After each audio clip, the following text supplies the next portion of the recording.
Positivity, innovation, creativity ఇవన్నీ చాలా అవసరం. నిద్ర లేవంగానే నెగటివ్ థాట్స్, నెగటివ్ ఐడియాస్తో డే స్టార్ట్ చేస్తే మన ఉన్న ఎనర్జీ కూడా తగ్గిపోతూ వస్తుంది.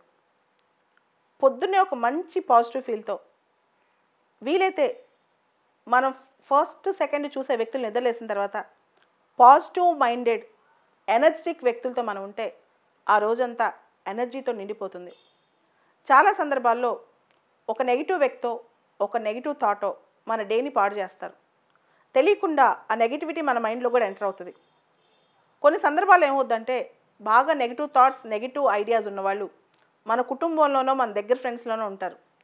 వాళ్ళు కనుక మనం తగులుకున్నారనుకుంటే ఆ రోజు మన డే మొత్తం నాశనం అయిపోతుంది. అలా కాకుండా ఎవరు ఎన్ని థాట్స్ చెప్పినా, ఎన్ని ఐడియాస్ చెప్పినా కేవలం ఎప్పుడు పాజిటివ్ థాట్సే మనసులోకి తీసుకోవాలి, పాజిటివిటీయే తీసుకోవాలి. పోరాడాలి ఎన్ని కష్టాలు వచ్చినా, పోరాడాలి ఎన్ని ఛాలెంజెస్ వచ్చినా అని మాత్రమే గ్రహించాలి.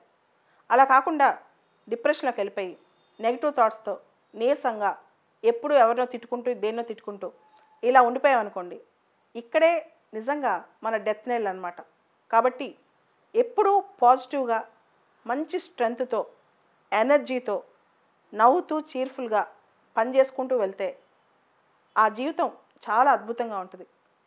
సక్సెస్ ఫెయిల్యూర్ తర్వాత అసలు పాజిటివిటీ అనేదే మనిషికి గెలుపు. ఆ పాజిటివ్ ఉన్న వ్యక్తే జీవితంలో చాలా ముందుకెళ్తాడు. చాలా వరకు ముందుకెళ్ళటం అంటే ఇమీడియట్గా నాకు సక్సెస్ వచ్చిందా అనుకుంటారు. సక్సెస్ అనే కాదు, మనిషి ఎప్పుడైతే 100% ఇన్వెస్ట్ చేయగలడో తన టైం, తన లైఫ్లో ఎప్పుడైతే ఒక మనిషి 100% హ్యాపీగా ఉండగలడో ఆ రోజే ఆ మనిషి గెలుపొందినట్లు లెక్క.